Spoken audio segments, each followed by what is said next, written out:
Hey guys, and welcome. In this video today, we're going to talk about some of the traits of being an entrepreneur and what it takes. So sit back, relax, comment down below, let me know what you're into, what your business is, and what some traits you think are important, and we'll get right to it.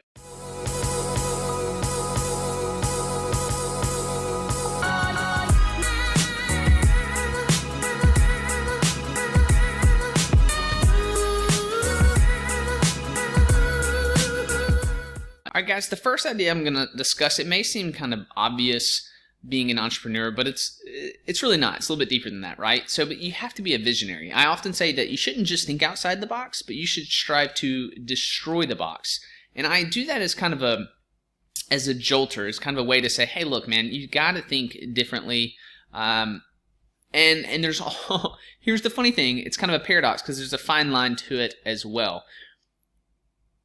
You don't always, when starting a business, have to create something that's brand new. Like, you don't have to be the first person to create or generate a product or do something for the first time. In fact, I would argue that being the first to market, unless you just got something great and you're willing to go all out, it actually pays to maybe be second or third in line to kind of see or understand or see what the market reacts to something.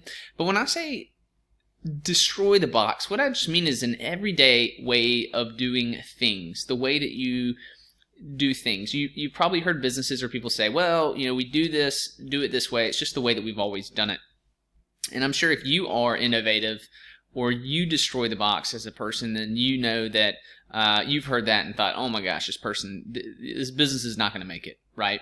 So you just have to be innovative. And something I say is go with your gut. If you have a skill for being entrepreneurial and seeking out and seeing things that could be something that could really make a good fit in the marketplace, or that customers really need it. Some people just have a good skill for it. Go with your gut, right? Later the data will back you up on that. The next item I want to discuss is not being afraid to ask for help. You would be surprised. Yes, you are starting a business or a product or a service, and you're going to have competitors. Those may not be the people to ask for help, possibly, but they actually may. You would be surprised how many people that are further along in business are willing to help those who are kind of coming up in the ranks of what they're doing. And even if it's not someone in your industry, which is probably what I'd recommend, there are countless people with so much experience and knowledge from just years and years of perfecting their craft and their business. And a lot of folks are actually looking for ways to give back. How can I give back? How can I help people? So don't be afraid to ask questions, ask for help. If it's something you've never done before, then you've never done it before. I mean, that's just the way that it is, right? So ask for help. All right, the third one I want to talk about is being proactive to change. So the year 2020 was pretty wild for a lot of businesses out there, especially small ones. There were large businesses that grew enormously, and then small businesses that were just slammed. Lots of industries were hit really hard in 2020. Many had to be proactive, and they had to pivot. Like, they were forced to change their business models or they wouldn't exist any longer. You know, there were alcohol companies that were changing to produce hand sanitizer. There were textile companies that changed from what they were producing to produce face masks, cloth face mask, designer, whatever. There's countless examples of this, and they did it because they had to.